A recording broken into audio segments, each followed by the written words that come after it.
is Mahesh, lecturer in English, Sayadri College, Kolar. My dear students, welcome to my channel. So in this class, I am going to teach you the seventh content of your first PU English text, that is, If I Was a Tree, a poem. See guys, in the previous class, I completed the poem, The Schoolboy, and after the Schoolboy, the next poem is Money Madness. I should do that now, but I am going to skip it.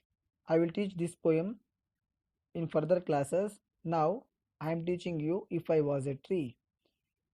And SR Madam has completed The Gentleman of the Jungle in the previous classes, and now follow this poem. If I Was a Tree is a poem written by Moodnakudu Chinnaswamy. The poem is actually translated from Kannada to English by Rowena Hill. The poem is basically written in Kannada language by Moodnakudu Chinnaswamy. The title is Nanondu Maravagiddare. So in this class, first let us discuss the introductory part of this poem. So coming to talk about the introduction, the poem is basically about casteism, caste system. You all know in India, casteism is deeply rooted and it is barricading the development of our country, of course. And here, wherever you go, the people treat you in the name of caste. And nowadays, as we people are in the 21st century, it has been reduced. But still, in some parts of the country, in some villages, there are some people, conservative people and orthodox people, they still follow casteism because they are not ready to come out of that boundaries. Here, whenever we make friendship, we don't think about is there our caste. Or whenever we talk with the people and whenever we go for a job, we don't consider the caste and something and all. But in those days, there was a system in India that is casteism. So everybody used to follow that and it was deeply rooted. And now, coming to talk about this poem, the poet Moodnakudu Chinnaswamy, a Dalit poet, he does not want to be a human being because he is not happy with the human relationships, so that he wants to become a tree because being a tree is better than a human being according to him. So in this class, let us discuss why he wants to become a tree instead of being a human being. That is what we are going to discuss here. ಇಲ್ಲಿ poet ಏನು ಮಾಡ್ತಾ ಇದ್ದಾರಪ್ಪ ಅಂತಂದರೆ, ನಾನೊಂದು ಮರವಾಗಿದ್ದಿದ್ರೆ ಚೆನ್ನಾಗಿರ್ತಾ ಇತ್ತು ಅಂತ ಹೇಳಿ ಯೋಚನೆ ಮಾಡ್ತಾ ಇದ್ದಾರೆ. ನೋಡಿ ಮಕ್ಕಳೇ, ನಮಗೂ ಸಹ ಕೆಲವು ಸಲ ಏನನ್ಸುತ್ತಪ್ಪ ಅಂದರೆ, ಜೀವನದಲ್ಲಿ ತುಂಬ ಬೇಜಾರಾದಾಗ, ತುಂಬ ದುಃಖದಲ್ಲಿದ್ದಾಗ, ಇಲ್ಲ ನಾವು ಅಂದ್ಕೊಂಡಿದ್ದಾಗದೇ ಇದ್ದಾಗ, ಇಲ್ಲ when we are not happy with this life, ನಮಗೇನನ್ಸುತ್ತೆ, ನಾನೊಂದು ಮರವಾಗಿದ್ದರೆ ಚೆನ್ನಾಗಿರ್ತಾ ಇತ್ತು, ನಾನೊಂದು ಗಿಡವಾಗಿದ್ದಿದ್ರೆ ಚೆನ್ನಾಗಿರ್ತಾ ಇತ್ತು, ಇಲ್ಲ ನಾನೊಂದು ಹಕ್ಕಿಯಾಗಿದ್ದರೆ ಚೆನ್ನಾಗಿರ್ತಾ ಇತ್ತು, ಇಲ್ಲ ನಾನೊಂದು ಪ್ರಾಣಿಯಾಗಿದ್ದಿದ್ರೆ ಚೆನ್ನಾಗಿರ್ತಾ ಇತ್ತು ಅಂತ ಅನಿಸುತ್ತೆ. ಯಾವಾಗ ಈ ಥರ ಆಲೋಚನೆಗಳು ಬರುತ್ತಪ್ಪ ಅಂತಂದರೆ, ನಾವಿರ್ತಕ್ಕಂಥ ಒಂದು ಪರಿಸರ, ನಾವಿರ್ತಕ್ಕಂಥ ಒಂದು ಸಮಾಜ ನಮಗೆ ಅನುಕೂಲಕರವಾಗಿಲ್ಲದೆ ಇದ್ದಾಗ, ನಮ್ಗೆ ಇಷ್ಟ ಆಗದೆ ಇದ್ದಾಗ ನಾವೇನು ಮಾಡ್ತೀವಿ, ಈ ಥರ ಯೋಚನೆ ಮಾಡೇ ಮಾಡ್ತೀವಿ. ಅದೇ ರೀತಿ ಇಲ್ಲಿ ಪೊಯೆಟ್ ಏನು ಮಾಡ್ತಾ ಇದ್ದಾರಪ್ಪ ಅಂತಂದರೆ, ನಾನೊಂದು ಮರವಾಗಿದ್ದಿದ್ರೆ ಚೆನ್ನಾಗಿರ್ತಾ ಇತ್ತು ಅಂತ ಯೋಚನೆ ಮಾಡ್ತಾ ಇದ್ದಾರೆ. ಯಾಕೆ ಅಂತ ಅದಕ್ಕೆ ಕೆಲವು ರೀಸನ್ಸನ್ನು ಸಹ ಇಲ್ಲಿ ಕೊಡ್ತಾ ಇದ್ದಾರೆ. So the poem is very simple and easy. ಇಂಡಿಯಾದಲ್ಲಿ ಮೊದಲಿಂದ ಕ್ಯಾಸ್ಟಿಸಮ್ ಇತ್ತ ಅಂತ ಯೋಚನೆ ಮಾಡಿದ್ರೆ, there was no casteism, actually there was a classism. ಏನಪ್ಪ ಈ ಕ್ಲಾಸಿಸಮ್ ಅಂತ ಹೇಳಿದ್ರೆ, the people were divided on the base of the professions. 12ನೇ ಶತಮಾನದಲ್ಲಿ ಬಸವಣ್ಣನವರೇ ಡೆಮೋಕ್ರಸಿಯನ್ನು ಬರೆದಿದ್ದಾರೆ. ನಾವೆಲ್ಲ ಹೇಳ್ತೀವಿ ಡೆಮೋಕ್ರಸಿ ನಮ್ಮ ಇಂಡಿಯಾದಲ್ಲಿ ಬರೆದಿದ್ದು 1950 ಅಂತ, but in the 10th century it self Basavanna wrote the democracy of our society. ಆವಾಗಲೇ ಡಿಸೈಡ್ ಮಾಡಿದ್ದಾರೆ ಏನಪ್ಪ ಅಂತಂದರೆ, ಸಮಾಜದಲ್ಲಿ 4-5 ವರ್ಗಗಳಿತ್ತು. ಏನಂತ? ಬ್ರಾಹ್ಮಣ, ಕ್ಷತ್ರಿಯ, ವೈಶ್ಯ, ಶೂದ್ರ ಮತ್ತು ಪಂಚಮ ಅಂತ. ಸೊ ಇದು ಕ್ಯಾಸ್ಟಿಸಮ್ ಅಲ್ಲ. ಅವರವರ ಒಂದು ಜಾಬ್ಗೆ ತಕ್ಕಂಗೆ, ಅವರವರೊಂದು ಪ್ರೊಫೆಷನ್ಸ್ಗೆ ತಕ್ಕಂಗೆ ಈ ರೀತಿಯಾಗಿ ಜನರನ್ನು ಏನು ಮಾಡಿದರು, ಡಿವೈಡ್ ಮಾಡಿದರು. ಬಟ್ ಲೇಟರ್ ಆನ್ ಗ್ರ್ಯಾಜುಯಲಿ ಏನಾಯ್ತಪ್ಪ ಅಂತಂದರೆ, ಬರ್ತಾ ಬರ್ತಾ ಈ ಒಂದು ಜಾಬ್ ಮೇಲೆ ಯಾವ ರೀತಿಯಾಗಿ ಜನ ಡಿವೈಡ್ ಆಗಿದ್ರು, ಅದು ತುಂಬ ಸಿವಿಯರ್ ಆಗಿ ಏನಾಯಿತು, ಕ್ಯಾಸ್ಟಿಸಮ್ ಆಗಿ ಕನ್ವರ್ಟ್ ಆಗಿ ನಮ್ಮ ದೇಶದಲ್ಲಿ ಸುಮಾರು ಜಗಳಗಳು ಸಹ ಆಗಿದೆ. ಎಷ್ಟೋ ಜನ ಪ್ರಾಣವನ್ನು ಸಹ ಕೊಟ್ಬಿಟ್ಟಿದ್ದಾರೆ ಈ ಒಂದು ಕ್ಯಾಸ್ಟಿಸಮ್ಗೋಸ್ಕರ. ಈಗ ನೋಡಿ ಮಕ್ಕಳೇ, ನಾವು ಯಾವತ್ತೂ ಸಹ ಹೈಯರ್ ಕ್ಯಾಸ್ಟಲ್ಲಿ ಹುಟ್ಟಬೇಕು, ಲೋಯರ್ ಕ್ಯಾಸ್ಟಲ್ಲಿ ಹುಟ್ಟಬೇಕು ಅಂತ ಯಾರನ್ನೂ ಕೇಳ್ಕೊಂಡಿಲ್ಲ. Our life is a gift of the god. ದೇವ್ರು ಕೊಟ್ಟಿರ್ತಕ್ಕಂಥ ಲೈಫ್ ಇದು. ಸೊ ಯಾವ ಕ್ಯಾಸ್ಟ್ ಆದರೆ ಏನು, ಯಾವ ರಿಲಿಜಿಯನ್ ಆದರೆ ಏನು, ನಾವೆಲ್ಲರೂ ಒಂದು ಅಂತ ಜೀವನ ಮಾಡಬೇಕು. ಸೊ ಇಲ್ಲಿ ಇರ್ತಕ್ಕಂಥದ್ದು ಎರಡೇ ಜಾತಿ, ಒಂದು ಗಂಡು ಮತ್ತು ಒಂದು ಹೆಣ್ಣು ಅಂತ. ಅದು ಬಿಟ್ಟು ಬೇರೆ ಯಾವುದೇ ರೀತಿಯಂಥ ಜಾತಿ ಇಲ್ಲ.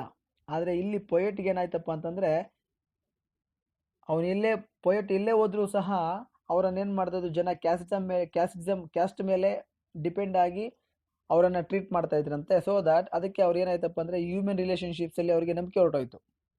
ಯಾಕೆಂದರೆ ನಾನೊಬ್ಬ ದಲಿತನಾಗಿರೋದ್ರಿಂದ ಎಲ್ಲರೂ ನನ್ನ ಈ ಥರ ಹೀಯಾಳಿಸ್ತಾ ಇದ್ದಾರೆ ಅಂತ ಹೇಳಿ ಅವರಿಗೆ ಬೇಜಾರಾಗಿ ಏನು ಮಾಡ್ತಾ ಇದ್ದಾರಪ್ಪ ಅಂದರೆ, ನಾನೊಂದು ಮರವಾಗಿದ್ದಿದ್ರೆ ಚೆನ್ನಾಗಿರ್ತಾ ಇತ್ತು ಅಂತ ಇಲ್ಲಿ ಪೊಯೆಟು ಆಸೆ ಪಡ್ತಾ ಇದ್ದಾರೆ. ಸೊ ಇಲ್ಲಿ ಟೈಟಲ್ ಬಗ್ಗೆ ಯೋಚನೆ ಮಾಡೋದಾದರೆ if I was a tree ಅಂತಿದೆ. Actually if I were a tree ಅಂತಿರಬೇಕಿದು. ಯಾಕೆಂದರೆ when the comparison is made between impossible things we should use were, not was. Actually was agrees with I, were agrees with V.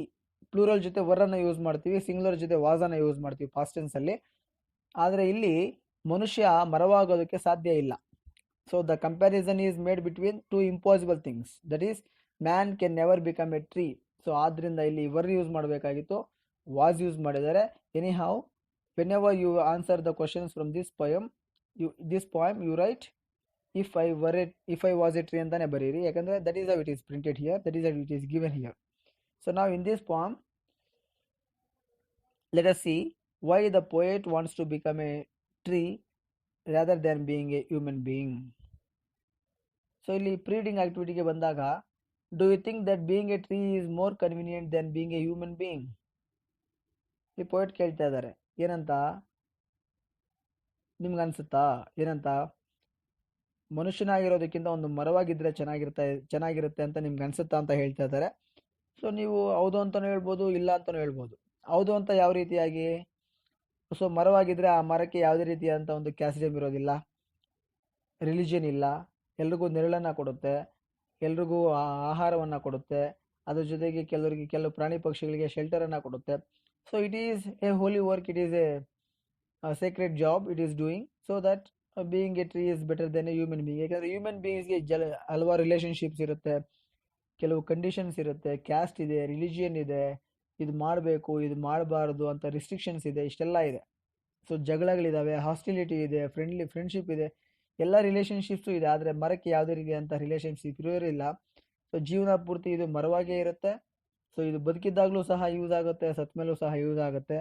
So in this point of view we can say that being a tree is more convenient than being a human being ಅಂತ ನಾವು ಇಲ್ಲಿ ಹೇಳ್ಬೋದು. ಈ ಒಂದು ಪೋಯಮನ್ನು ಮಾಡೋದಕ್ಕಿಂತ ಮೊದಲು ನನಗೆ ಕನಕದಾಸರು ಹೇಳಿರ್ತಕ್ಕಂಥ ಕೆಲವು ಲೈನ್ಸನ್ನು ನಿಮ್ಮ ಮುಂದೆ ಹೇಳಬೇಕು ಅಂತ ಇಷ್ಟ ಆಗುತ್ತೆ, ಹೇಳ್ತಾ ಇದ್ದೀನಿ. ಕುಲವೆಂದು ಒಡೆದಾಡದಿರಿ, ನಿಮ್ಮ ಕುಲದ ನೆಲೆಯೇನಾದರೂ ಬಲ್ಲಿರಾ ಅಂತ ಕನಕದಾಸರು ಬಹಳ ಸುಂದರವಾಗಿ ಹೇಳಿದ್ದಾರೆ. ಹೌದು, ನಾವೆಲ್ಲ ಏನು ಮಾಡ್ತಾ ಇದ್ವಿ, ಕುಲ ಎಂದು ಒಡೆದಾಡ್ತಾ ಇದ್ದೀವಿ. ನೀನು ಆ ಕ್ಯಾಸ್ಟ್ ಅವನು, ನೀನು ಈ ಕ್ಯಾಸ್ಟ್. ನಮ್ಮ ದೇಶದಲ್ಲಿ ಬರೀ ಕ್ಯಾಸ್ಟಿಸಮ್ ಮಾತ್ರ ಅಲ್ಲ, ಸಬ್ ಕ್ಯಾಸ್ಟಿಸಮು ಇದೆ. ಬ್ರಾಹ್ಮಣ ಅಂತ ಅದರಲ್ಲಿ 76 ಜಾತಿಗಳಿದ್ದಾವೆ. ಅದ್ರ ಜೊತೆಗೆ ಒಕ್ಕಲಿಗರು ಅಂತ ಬಂದರೆ ಅದರಲ್ಲಿ 26 ಕ್ಯಾಸ್ಟ್ಗಳಿದ್ದಾವೆ. ಅದೇ ರೀತಿಯಾಗಿ ಕುರುಬರು ಅಂದರೆ ಅದರಲ್ಲಿ 76 ಕ್ಯಾಸ್ಟ್ ಇರ್ತದೆ. ಈ ರೀತಿಯಾಗಿ ಕ್ಯಾಸ್ಟ್ಗೆ ನಮ್ಮ ದೇಶದಲ್ಲಿ ಎಂಡೇ ಇಲ್ಲ, ಇಟ್ ಈಸ್ ಎಂಡ್ಲೆಸ್ ಅಂತ ಹೇಳ್ಬೋದು ನಾವು. ಆದ್ದರಿಂದ ಮನುಷ್ಯ ಎಷ್ಟೇ ಬೆಳಗಿದ್ರೂ ಅವನೆರಳು ಕಪ್ಪೆ. ನಾನು ಶ್ರೇಷ್ಠ ಎನ್ನುವುದು ಆತ್ಮವಿಶ್ವಾಸ, ನಾನೇ ಶ್ರೇಷ್ಠ ಎನ್ನುವುದು ಅಹಂಕಾರ. ಸೊ ಮನುಷ್ಯನಿಗೆ ಆತ್ಮವಿಶ್ವಾಸ ಇರಬೇಕೇ ಹೊರತು ಅಹಂಕಾರ ಇರಬಾರ್ದು. ಸೊ ಇಲ್ಲಿ ಪೊಯೆಟ್ ಯಾಕೆ ಟ್ರೀ ಆಗಿದ್ದಿದ್ರೆ ಚೆನ್ನಾಗಿರ್ತಾ ಇತ್ತು, ದೇವರೇ ನನಗೆ ಯಾಕಪ್ಪ ಈ ಒಂದು ಭೂಮಿ ಮೇಲೆ ಮನುಷ್ಯನ ಜನ್ಮ ಕೊಟ್ಟಿದ್ಯಾ, ನಾನೊಂದು ಮರವಾಗಿದ್ದಿದ್ರೆ ಚೆನ್ನಾಗಿರ್ತಾ ಇತ್ತು ಅಂತ ಇಲ್ಲಿ ಪೊಯೆಟ್ ಹೇಳ್ತಾ ಇದ್ದಾರೆ. ಸೊ ಇಲ್ಲಿ ಕಂಪೇರ್ ಮಾಡ್ತಾರೆ ಮನುಷ್ಯನಿಗೂ ಮತ್ತೆ ಮರಕ್ಕೂ ಇರ್ತಕ್ಕಂತಹ ಒಂದು ಡಿಫ್ರೆನ್ಸಸ್ ಏನು ಅಂತ ಇಲ್ಲಿ ಪೊಯೆಟ್ ನಮಗೆ ತುಂಬ ಚೆನ್ನಾಗಿ ಹೋಲಿಕೆ ಮಾಡಿ ಅದರ ಒಂದು ಡಿಫ್ರೆನ್ಸಸ್ ಅನ್ನು ಹೇಳ್ತಾ ಇದ್ದಾರೆ. ಸೊ ಈ ಒಂದು ಪೊಯಮನ್ನು ಓದಿದಾದ್ಮೇಲೆ ನಿಮ್ಗೆ ಅನ್ಸುತ್ತೆ, ಹೌದು ಮನುಷ್ಯ ಒಂದು ಮರವಾಗಿದ್ದರೆ ಚೆನ್ನಾಗಿರುತ್ತೆ, ಮನುಷ್ಯನಾಗಿರೋದು ಚೆನ್ನಾಗಿಲ್ಲ, ಯಾಕಂದರೆ ಮನುಷ್ಯನಿಗಿರ್ತಕ್ಕಂಥ ಒಂದು ರಿಸ್ಟ್ರಿಕ್ಷನ್ಸು ಮರಕ್ಕಿಲ್ಲ ಅಂತ ನಮಗೆ ತುಂಬ ಚೆನ್ನಾಗಿಲ್ಲಿ ಅರ್ಥ ಆಗುತ್ತೆ. So I am going to read this poem for you. So follow the lines and I will explain. If I was a tree, the bird wouldn't ask me before it built its nest what caste I am. When sunlight embraced me, my shadow wouldn't feel defiled. See how beautiful lines these are. The poet says, if I was a tree, ನಾನೊಂದು ಮರವಾಗಿದ್ದಿದ್ರೆ, The bird wouldn't ask me before it builds its nest what caste I am. ನೋಡಿ, if I was a tree, ನಾನೊಂದು ಮರವಾಗಿದ್ದಿದ್ರೆ, the bird would not ask me what caste I am before it built its nest.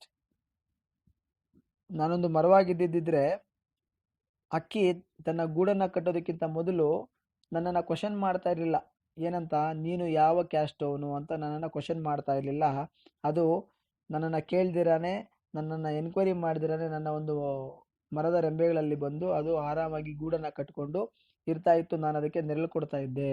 ಆದರೆ I am born as human being, so wherever I go people treat me in the name of caste and they question me what caste I belong to. Question ಮಾಡ್ತಾರೆ. So that the poet is not happy with human beings. Before it builds its nest, what caste I am. ಅದ್ರ ಜೊತೆಗೆ when sunlight embraced me, my shadow wouldn't feel defiled. ನಾನೊಂದು ಮರವಾಗಿದ್ದರೆ, ಇಲ್ಲಿ defiled means impure or dirty ಅಂತ ಅರ್ಥ. wouldn't feel defiled. See, when the sunlight embraced me, embrace means hug me. Embrace ಅಂತ ಹೇಳಿದ್ರೆ hug ಅಂತ ಅರ್ಥ, ಅಪ್ಪಿಕೊಳ್ಳುವುದು ಅಂತ ಅರ್ಥ. ಅದೇ ರೀತಿಯಾಗಿ ನಾನೊಂದು ಮರವಾಗಿದ್ದಿದ್ರೆ, ಯಾವಾಗ ಸೂರ್ಯನ ನೆರಳು ನನ್ನ ಮೇಲೆ ಬಿದ್ದಾಗ ನನ್ನ ನೆರಳು, ಅಯ್ಯೋ ನಾನು ಹಾಳಾಗ್ಬಿಟ್ಟೆ, ನನ್ನ ಒಂದು ಮಡಿ ಅಂದರೆ ನನ್ನ ಒಂದು ಪವಿತ್ರತೆ ಏನಾಯಿತು, ಹಾಳಾಗೋಯ್ತು ಅಂತ ಅದು ಓಡೋಗ್ತಾ ಇರಲಿಲ್ಲ. ಆದರೆ ಮನುಷ್ಯ ಏನು ಮಾಡ್ತಾನಪ್ಪ ಅಂತಂದರೆ, ದೇರ್ ವಾಸ್ ಎ ಸಿಸ್ಟಮ್. ಆ ಕಾಲದಲ್ಲಿ ಏನು ಮಾಡ್ತಾ ಇದ್ರಪ್ಪ ಅಂತಂದರೆ, ಅಸ್ಪೃಶ್ಯನ ಒಂದು ನೆರಳು ಹೈಯರ್ ಕ್ಯಾಸ್ಟ್ ಅವನ ಒಂದು ಮೈ ಮೇಲೆ ಬಿದ್ದಾಗ ಅವನು ಓಡೋಗ್ತಾ ಇದ್ದಂತೆ ಸ್ನಾನ ಮಾಡೋದಕ್ಕೆ. ಅಯ್ಯೋ, ಅಸ್ಪೃಶ್ಯನ ಒಂದು ನೆರಳು ನನ್ನ ಮೇಲೆ ಬಿದ್ದೋಯ್ತು, ಲೋಯರ್ ಕ್ಯಾಸ್ಟ್ ಪರ್ಸನ್ನ ಒಂದು ಶ್ಯಾಡೋ ನನ್ನ ಮೇಲೆ ಬಿತ್ತು, the shadow of the lower caste person has fallen on me, and I am become dirty. I have become dirty ಅಂತ ಹೇಳಿ the higher caste person used to run for taking bath, it seems. But here the poet is saying, ನೀವೇ ಯೋಚನೆ ಮಾಡಿ, ಯಾವಾಗ ಒಬ್ಬ ವ್ಯಕ್ತಿ ನಮ್ಮನ್ನು ಕೆಳಗಿನ ಜಾತಿಯವನು ಅಂತ ಹೇಳಿ ನಾವು ಟಚ್ ಮಾಡಿದ ತಕ್ಷಣ ಅವನು ಹೋಗಿ ಸ್ನಾನ ಮಾಡ್ತಾನೆ ಅಂತಂದರೆ, ಸೊ ವಿ ಫೀಲ್ ಇನ್ಫೀರಿಯರ್. ನಮಗೆ ಒಂಥರ ಎಲ್ಲೋ ಒಂಥರ ಅನ್ಸುತ್ತೆ, ಏನಪ್ಪ ನಾನು ಮನುಷ್ಯನೇ, ಅವನು ಮನುಷ್ಯನೇ, I am also human being and is also human being and why is running for taking bath and what is the difference between he and me.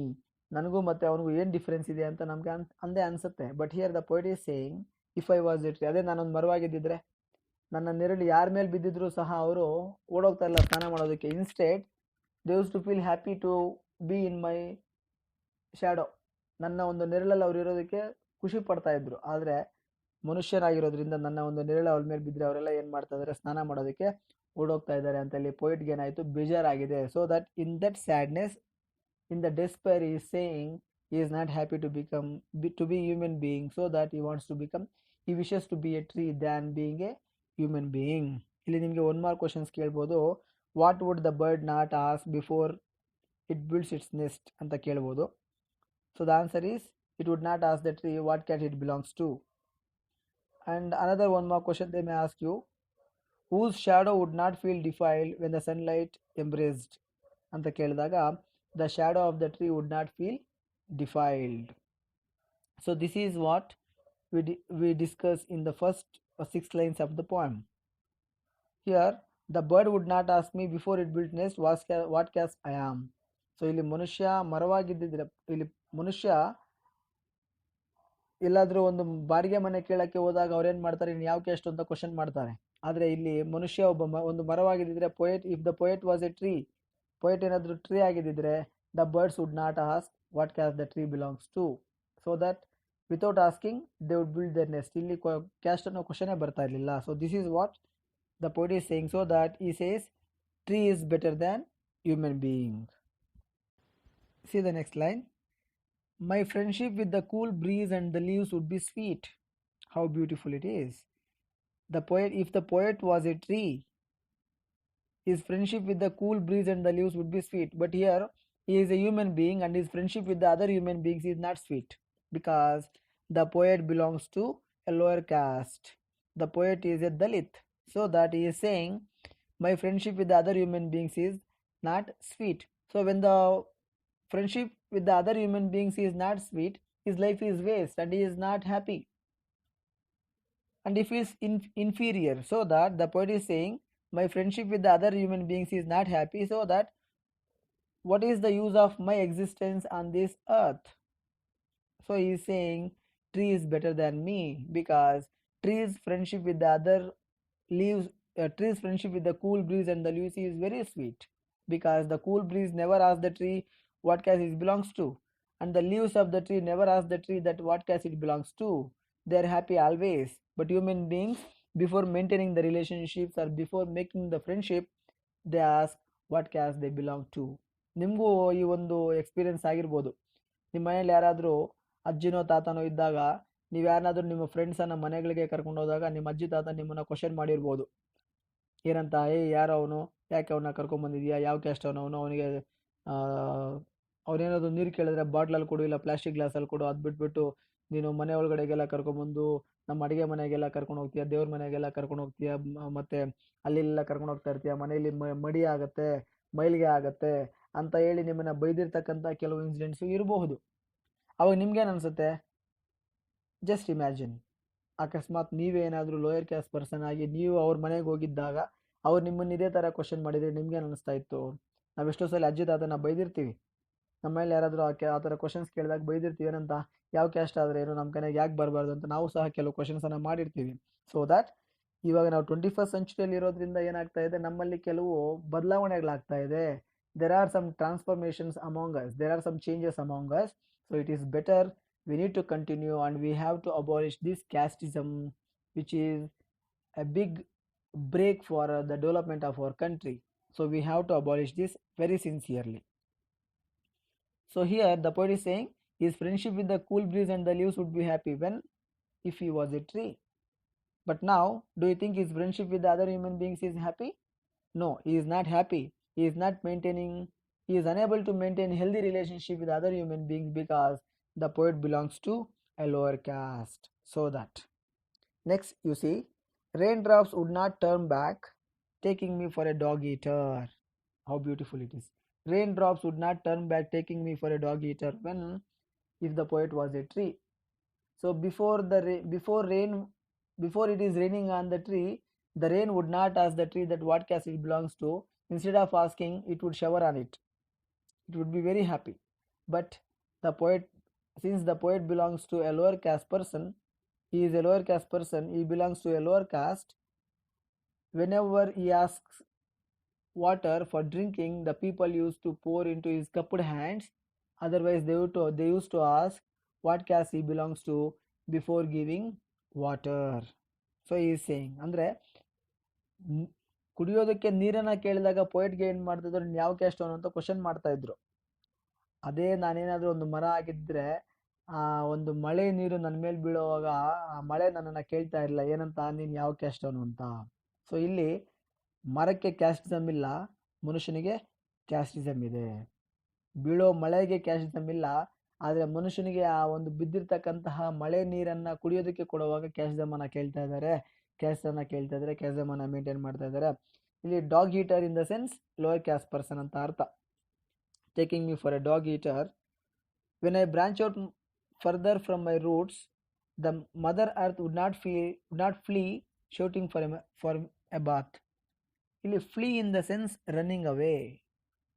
When I branch out, ಇಲ್ಲಿ ಐ ಅಂತಂದರೆ poet. If the poet was a tree and when he branched out further from my roots, mother earth would not flee shooting for a Baat. ನಾನೊಂದು ಮರವಾಗಿದ್ದಿದ್ದರೆ ನನ್ನ ಒಂದು ಬೇರುಗಳು ಈ ಒಂದು mother earth ಅಂದರೆ ಈ ಒಂದು ಭೂಮಿಯಲ್ಲಿ ತುಂಬ ಒಳಗಡೆ ಹೋದಾಗ ಈ ಭೂಮಿ ತಾಯಿ ನನ್ನನ್ನು ಲೋಯರ್ ಕ್ಯಾಸ್ಟ್ ಪರ್ಸನ್ ಅಂತ ಟ್ರೀಟ್ ಮಾಡಿ ಸ್ನಾನ ಮಾಡೋದಕ್ಕೆ ಓಡೋಗ್ತಾ ಇಲ್ಲ. It would not run for taking Baat. ಆದರೆ ಇಲ್ಲಿ ಮನುಷ್ಯರು ಏನು ಮಾಡ್ತಾ ಇದ್ದಾರೆ, ಲೋಯರ್ ಕ್ಯಾಸ್ಟ್ ಪರ್ಸನ್ನು ಹೈಯರ್ ಕ್ಯಾಸ್ಟ್ ಪರ್ಸನನ್ನು ಟಚ್ ಮಾಡಿದ್ರೆ by mistake, higher caste person ಏನು ಮಾಡ್ತಾನೆ, ಈ runs for taking Baat considering as A dog heater. ಅಯ್ಯೋ ಲೋಯರ್ ಕ್ಯಾಸ್ಟ್ ಪರ್ಸನ್ ನನ್ನನ್ನು ಮುಟ್ಬಿಟ್ಟ ಅಂತ ಏನು ಮಾಡ್ತಾ ಇದ್ದಾರೆ, ಈ ಹೈಯರ್ ಕ್ಯಾಸ್ಟ್ ಪರ್ಸನ್ ಹೋಗಿ ಸ್ನಾನ ಮಾಡ್ತಾ ಇದ್ದಾರೆ. ಯಾಕಂತಂದರೆ ಲೋಯರ್ ಕ್ಯಾಸ್ಟ್ ಪರ್ಸನ್ ನನ್ನನ್ನು ಮುಟ್ಮಾರ್ದು ಅಂತ. ಅದೇ ನಾನೊಂದು ಮರವಾಗಿದ್ದಿದ್ರೆ the mother earth would not run for taking bath when I further branch out my roots. ನನ್ನ ಒಂದು ಬೇರುಗಳು ಆ ಭೂಮಿ ತಾಯಿಯ ಒಂದು ಮಡಿಲಲ್ಲಿ ಒಳಗಡೆ ಹೋದಾಗ ಆ ಭೂಮಿ ತಾಯಿ ನನ್ನನ್ನು ಡಾಗಿಟರ್ ಅಂತ ಕನ್ಸಿಡರ್ ಮಾಡಿ ಸ್ನಾನ ಮಾಡೋದಕ್ಕೆ ಓಡೋಗ್ತಾ ಇರಲಿಲ್ಲ. ಆದರೆ ಮನುಷ್ಯರು ಏನು ಮಾಡ್ತಾ ಇದ್ದಾರೆ, ನಾನು ಬೇರೆಯವರನ್ನ ಟಚ್ ಮಾಡಿದಾಗ ಅವರು ಓಡೋಗ್ತಾ ಇದ್ದಾರೆ. ಏನಕ್ಕೆ? ಸ್ನಾನ ಮಾಡೋದಕ್ಕೆ ಓಡೋಗ್ತಾ ಇದ್ದಾರೆ. ನೋಡಿ ಇಲ್ಲಿ ಡಿಫ್ರೆನ್ಸ್ ಇದೆ ಅಲ್ವಾ. ಮದರ್ ಅರ್ತು ಎಲ್ರಿಗೂ ಬೇಕಾಗಿರ್ತಕ್ಕಂಥವ್ರು. ಆದರೆ ಮದರ್ ಅರ್ತ್ಗೆ ಇಲ್ಲದೆ ಇರತಕ್ಕಂಥ ಒಂದು ಕ್ಯಾಸ್ಟಿಸಮ್ಮು ಮನುಷ್ಯನಿಗೇನಕ್ಕೆ? ಸತ್ತ ಮೇಲೆ ಎಲ್ಲರೂ ಸಹ ಭೂಮಿಯಲ್ಲಿ ಮಣ್ಣಾಗ್ತಕ್ಕಂಥವ್ರೆ, ಸತ್ತ ಮೇಲೆ ಯಾವುದೇ ಕ್ಯಾಸ್ಟ್ ಇಲ್ಲ. ಆದರೆ ಬದುಕಿದ್ದಾಗ ಎಲ್ರಿಗೂ ಸಹ ಕ್ಯಾಸ್ಟಿಸಮ್ ಬೇಕಂತೆ. ಅದಕ್ಕೆ ಇಲ್ಲಿ ಪೊಯೆಟ್ ಹೇಳ್ತಾ ಇದ್ದಾರೆ, ಮರ ಮನುಷ್ಯನಿಗಿಂತಹ ಎಷ್ಟೋ ಬೆಟ್ಟು, ಮರದ ಜನ್ಮವೇ ತುಂಬ ಶ್ರೇಷ್ಠ ಮನುಷ್ಯನಿಗಿಂತ ಇಲ್ಲಿ ಪೊಯೆಟ್ ಅಂತ ಇಲ್ಲಿ ಏನು ಮಾಡ್ತಾ ಇದ್ದಾರೆ ಪೊಯೆಟ್ ನಮಗೆ ಹೇಳ್ತಾ ಇದ್ದಾರೆ. Follow the next lines. The sacred cow would scrape our body on my bark, scratching wherever it itched, and the 300,000 gods sheltering inside her would touch me. These are very important lines and very beautiful and very pleasant and sacred too. Here, according to Hindu religion, all the Hindus treat the cow as sacred animal. And here, the poet is saying that if he becomes a tree, the sacred cow would scrape her body on my bark, on his bark. In the sense, ಈ ಒಂದು ಹಸು ಏನಾಗುತ್ತೆ, ಯಾವಾಗ ಅದು ತನ್ನ ಮೈ ಮೇಲೆ ಎಲ್ಲಾದರೂ ನೋವಾದಾಗ ಅದೇನಾಗುತ್ತೆ ನೀವು ನೋಡಿರ್ಬೋದು. ಸೊ ಒಂದು ಮರಕ್ಕೆ, ಒಂದು ಮರದ ಒಂದು ಕೊಂಬೆಗೆ ಇಲ್ಲ ಮರದ ಒಂದು ಬುಡಕ್ಕೆ ಏನು ಮಾಡುತ್ತೆ, ಅದು ಹೋಗಿ ತನ್ನ ಮೈಯನ್ನು ಉಜ್ಜುತ್ತೆ, ನೀವು ನೋಡಿರ್ಬೋದು. ಸ್ಕ್ರ್ಯಾಚಿಂಗ್ ವೇರ್ ಎವರ್ ಇಟ್ ಇಟ್ಸ್ಡ್, ಅದಕ್ಕೆ ಎಲ್ಲೆಲ್ಲಿ ನೋವಾಗುತ್ತೋ ಅಲ್ಲೆಲ್ಲ ಏನು ಮಾಡುತ್ತೆ, ಅದು ಹೋಗಿ ಆ ಒಂದು ಮರಕ್ಕೆ ತನ್ನ ಒಂದು ದೇಹವನ್ನು ರಬ್ ಮಾಡುತ್ತೆ, ಸ್ಕ್ರ್ಯಾಚ್ ಮಾಡುತ್ತೆ. ಅಂದರೆ ಇಲ್ಲಿ ಪೊಯೆಟ್ ಹೇಳ್ತಾ ಇದ್ದಾರೆ, ನಾನೊಂದು ಮರವಾಗಿದ್ದಿದ್ರೆ ಆ ಸೇಕ್ರೆಡ್ ಕೌ ಬಂದು ನನ್ನ ಟಚ್ ಮಾಡ್ತಾ ಇತ್ತು. And the 300,000 god sheltering inside her would touch me. Her ಅಂದರೆ ಕೌ ಅಂತ ಅರ್ಥ. ಸೊ ಹಿಂದೂಸ್ ಬಿಲೀವ್ ಮಾಡ್ತಾರೆ, ಏನಂತ ಹಿಂದೂಸ್ ಎಲ್ಲ ನಂಬ್ತಾರೆ, ಏನಪ್ಪ ಅಂತಂದರೆ cow is A sacred animal, ಅದರಲ್ಲಿ ಮುಕ್ಕೋಟಿ ದೇವತೆಗಳಿರ್ತಾರೆ ಅಂತ. 300,000 ಗಾಡ್ಸ್ ಅಂದರೆ ಮುಕ್ಕೋಟಿ. ಸೊ 3 ಕೋಟಿ ದೇವರುಗಳು ಆ ಒಂದು ಹಸುವಿನ ಒಂದು ದೇಹದಲ್ಲಿ ವಾಸ ಮಾಡ್ತಾ ಇರ್ತಾರೆ ಅಂತ ಅರ್ಥ. So that we consider cow as a sacred animal would touch me. So ಯಾವಾಗ ಆ ಹಸು ಬಂದು ಆ ಒಂದು ಮರವನ್ನು ಟಚ್ ಮಾಡುತ್ತೆ, ಆವಾಗ if I was a tree, ನಾನೊಂದು ಮರವಾಗಿದ್ದಿದ್ರೆ ನನಗೆ ಅವಾಗ ಫೀಲ್ ಆಗ್ತಾ ಇತ್ತು, ಏನಂತ, ಆ 300,000 ಗಾಡ್ಸು ನನ್ನನ್ನು ಟಚ್ ಮಾಡ್ತಾ ಇದ್ದಾರೆ, ನನ್ನನ್ನು ಬ್ಲೆಸ್ ಮಾಡ್ತಾ ಇದ್ದಾರೆ ಅನ್ನೋ ಒಂದು ಫೀಲಿಂಗ್ ನನಗಾಗ್ತಾ ಇತ್ತು. ಆದರೆ I am a human being and I am not allowed inside the temple to pray the god.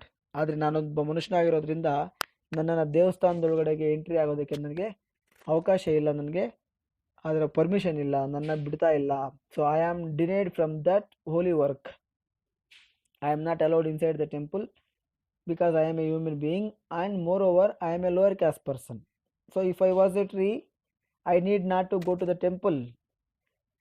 The 300,000 gods who are inside the cow would touch me and I feel that I am blessed by them.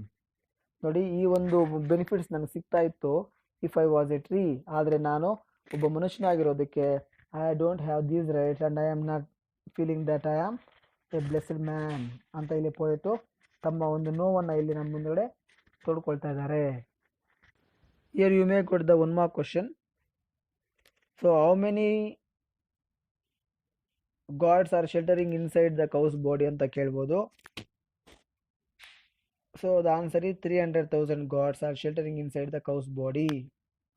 So who would scrape her body against the tree ಅಂತ ಕೇಳ್ತಾರೆ. So who would scrape her body against the tree? Here the answer is a sacred cow or the sacred cow. So these are the few one more questions which may come from these 4 lines. Follow the next lines. Who knows, at the end, hacked into pieces of dry wood, burning in the holy fire, I might be made pure, or becoming the buyer for a sinless body, be borne on the shoulders of 4 good men. So in the conclusion part, the poet is saying he becomes happy and he thinks that his life will be successful and he would get salvation. Salvation ಅಂದರೆ ಮುಕ್ತಿ. ಇಲ್ಲಿ ಏನಂತ ಹೇಳ್ತಾರೆ, ಊನೋಸ್ at the end, ಸತ್ ಮೇಲೆ. ಇಲ್ಲಿ ಮನುಷ್ಯ ಸತ್ ಮೇಲೆ ಅವನಿಗೆ ಬೆಲೆ ಇಲ್ಲ, ಆದರೆ ಮರ ಸತ್ ಮೇಲೆ ಅದಕ್ಕೆ ಬೆಲೆ ಇದೆ. Hacked into dry pieces, hacked ಅಂದರೆ ಕಟ್ ಅಂತ ಅರ್ಥ, into pieces of dry wood, burning in the holy fire. ಇಲ್ಲಿ ಹೋಲಿ ಫೈರ್ ಅಂತ ಹೇಳಿದ್ರೆ ಈ ಯಜ್ಞ ಯಾಗಾದಿಗಳನ್ನ ಮಾಡ್ತಾರೆ ನೋಡಿರ್ಬೋದು ನೀವು ದೇವಸ್ಥಾನಗಳಲ್ಲಿ. ಆ ಯಜ್ಞ ಯಾಗಾದಿಗಳನ್ನ ಮಾಡುವಾಗ ಡ್ರೈ ವುಡ್ ಅನ್ನ ಯೂಸ್ ಮಾಡ್ತಾರೆ, ಅಂದ್ರೆ ಒಣಗೋಗಿರ್ತಕ್ಕಂಥ ಒಂದು ಮರದ ಪೀಸ್ಗಳನ್ನ ಅಲ್ಲಿ ಯೂಸ್ ಮಾಡ್ತಾರೆ. ಸೊ ಇಲ್ಲಿ ಪೊಯೆಟ್ ಹೇಳ್ತಾ ಇದ್ದಾರೆ who knows at the end ಅಂದ್ರೆ ಆಫ್ಟರ್ ದ ಡೆತ್ ಅಂತ ಅರ್ಥ. So if I was a tree or if I am a tree after my death I would be cut into pieces and I will be used in the holy fire, and that is how I would become pure. That is how I would become pure. But here I am a human being. I cannot become pure after my death. So very beautiful and very simple language the poet has used here, and easily everybody can understand. Who knows at the end ಅಂದ್ರೆ after the death ಅಂತ ಅರ್ಥ. So if I am a tree or if I was a tree, I would be cut into dry pieces and used in the holy fire, and that is how my life would be pure, would become pure. Or else I have another chance of becoming sacred or pure, that is becoming the buyer ಅಂತ ಹೇಳಿದ್ರೆ ನೀವು ಒಂದು wooden frame ಅನ್ನ ನೋಡಿರ್ತೀರಾ. ಏನಪ್ಪಾ ಅಂದ್ರೆ wooden frame ಈ ಸತ್ತೋಗಿರೋರ್ನ ಎತ್ಕೊಂಡು ಹೋಗೋದಕ್ಕೆ ಒಂದು ವುಡನ್ ಫ್ರೇಮ್ ಮಾಡ್ತಾರಲ್ಲ, ಬಿದಿರಲ್ಲಿ ಮಾಡಿರ್ತಾರೆ ನೋಡಿರ್ಬೋದು ನೀವು, ಬ್ಯಾಂಬೂ ಪೀಸಸ್ ಅಲ್ಲಿ. ನಾವು ಕನ್ನಡದಲ್ಲಿ ಅದನ್ನ ಚಟ್ಟ ಅಂತ ಕರಿತೀವಿ. ಸೊ ಆ ಚಟ್ಟವನ್ನ ಯಾವ್ದ್ರಿಂದ ಮಾಡಿರ್ತಾರೆ? ಮರದಿಂದ ಮಾಡಿರ್ತಾರೆ. ಅಂದ್ರೆ so after my death I will be used as a bier to carry a sinless body. Be borne means be borne ಅಂತ ಹೇಳಿದ್ರೆ ಇಲ್ಲಿ ಕ್ಯಾರಿಡ್ ಅಂತ ಅರ್ಥ.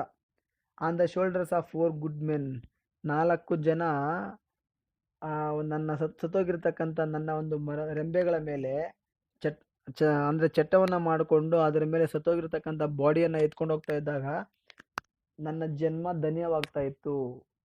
ಸೊ ಅಂದ್ರೆ ನಾನು ಅಟ್ಲೀಸ್ಟ್ ಆ ಚಟ್ಟ ಮಾಡೋದಕ್ಕಾದ್ರೂ ಉಪಯೋಗ ಆಗ್ತಾ ಇದ್ದೆ ನಾನು.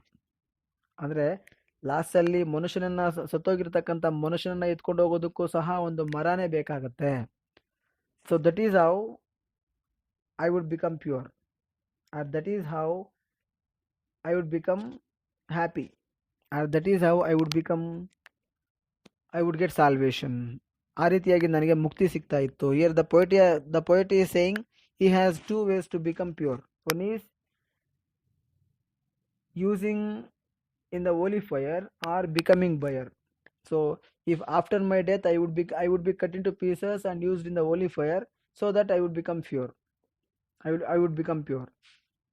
Or else I would be used to make buyer to carry a sinless body carried by 4 good men, and I would become pure. But here I am human being. I have no chances of becoming pure because I am human being, and moreover I am born in the lower caste. So I am denied of these chances. I don't have these chances. I don't have these offers. I don't have these benefits. So I don't have these chances to become pure. This is what the poet is saying. ಇಲ್ಲಿ ಪೊಯೆಟ್ಗೆ ಆಗ್ತಕ್ಕಂಥ ಒಂದು ನೋವನ್ನು ಸಹ ಅರ್ಥ ಮಾಡ್ಕೋಬಹುದು. ಅದೇ ರೀತಿಯಾಗಿ ಪೊಯೆಟು ಇಲ್ಲಿ ಮರಕ್ಕೂ ಮತ್ತೆ ಮನುಷ್ಯನಿಗೂ ಇರ್ತಕ್ಕಂಥ ಒಂದು ಡಿಫ್ರೆನ್ಸ್ ಅನ್ನ ಹೇಳ್ತಾ ಇದ್ದಾರೆ. ಇಲ್ಲಿ ಮರವಾಗಿದ್ರೆ ನಾನು ಚೆನ್ನಾಗಿರ್ತಾ ಇತ್ತು, ಆದ್ರೆ ನಾನೊಬ್ಬ ಮನುಷ್ಯನಾಗಿದ್ದೀನಿ, ಅದ್ರ ಜೊತೆಗೆ ಲೋಯರ್ ಕ್ಯಾಸ್ಟ್ ಪರ್ಸನ್ ಆಗಿರೋದ್ರಿಂದ ನನ್ನ ಜೀವನದ ಉದ್ದಕ್ಕೂ ನಾನು ನೋವನ್ನೇ ಅನುಭವಿಸಿದ್ದೀನಿ ಹೊರತು ಸಂತೋಷವನ್ನ ಕಾಣಲೇ ಇಲ್ಲ. ಹ್ಯೂಮನ್ ಬೀಯಿಂಗ್ಸ್ ಜೊತೆ ನನ್ನ ರಿಲೇಶನ್ಶಿಪ್ ಚೆನ್ನಾಗಿರ್ಲಿಲ್ಲ. ನಾನು ಎಲ್ಲಿಗೆ ಹೋದ್ರೂ ಸಹ ನನ್ನನ್ನು ಲೋಯರ್ ಕ್ಯಾಸ್ಟ್ ಪರ್ಸನ್ ಅಂತಾನೆ ನೋಡ್ತಾ ಇದ್ರು. ನನಗೆ ಕುಡಿಯೋದಕ್ಕೆ ನೀರು ಕೊಡ್ತಾ ಇರ್ಲಿಲ್ಲ, ಮನೆ ಒಳಗಡೆಗೆ ಎಂಟ್ರಿ ಇಲ್ಲ, ದೇವಸ್ಥಾನದೊಳಗಡೆಗೆ ಎಂಟ್ರಿ ಇಲ್ಲ. ಎಲ್ಲ ಒಂದು ಬೆನಿಫಿಟ್ಸ್ ಅನ್ನ ನಾನು ಮಿಸ್ ಮಾಡ್ಕೊಂಡಿದ್ದೀನಿ. ಅದಕ್ಕೆ ದೇವರೇ ನಾನೊಂದು ಮರವಾಗಿದ್ದಿದ್ರೆ ಚೆನ್ನಾಗಿರ್ತಾ ಇತ್ತು, ಮನುಷ್ಯನಾಗಿರೋದ್ರಿಂದ ನನಗೆ ಸಂತೋಷ ಇಲ್ಲ ಅಂತ ಇಲ್ಲಿ ಪೋಯಿಟ್ ಹೇಳ್ತಾ ಇದ್ದಾರೆ. ಮನುಷ್ಯನಾಗಿದ್ರೆ ಯಾವ ಖುಷಿ ಇರುತ್ತಪ್ಪ ಅಂದ್ರೆ ಎಲ್ಲ ಹ್ಯೂಮನ್ ಬೀಯಿಂಗ್ಸು ಒಂದೇ ಕ್ಯಾಸ್ಟು, ಎಲ್ಲ ಹ್ಯೂಮನ್ ಬೀಯಿಂಗ್ಸು ಒಂದೇ, ಇದರಲ್ಲಿ ಮೇಲೆ ಜಾತಿ ಕೆಳಗಡೆ ಜಾತಿ ಅಂತ ಯಾವುದೂ ಇಲ್ಲ ಅಂತ ಯೋಚನೆ ಮಾಡಿದಾಗ ಮಾತ್ರ ಮನುಷ್ಯ ಜನ್ಮ ಸಾರ್ಥಕ ಆಗತ್ತೆ ಅಂತ ನಾವು ಇಲ್ಲಿ ಅರ್ಥ ಮಾಡ್ಕೋಬೇಕಾಗತ್ತೆ. So it is my suggestion to you people, please don't follow casteism, it is very bad.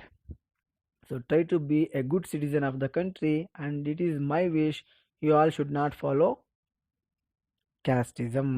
Thank you so much for watching my video. I hope you have understood this poem. Very beautiful and simple poem. The poet has used very simple language.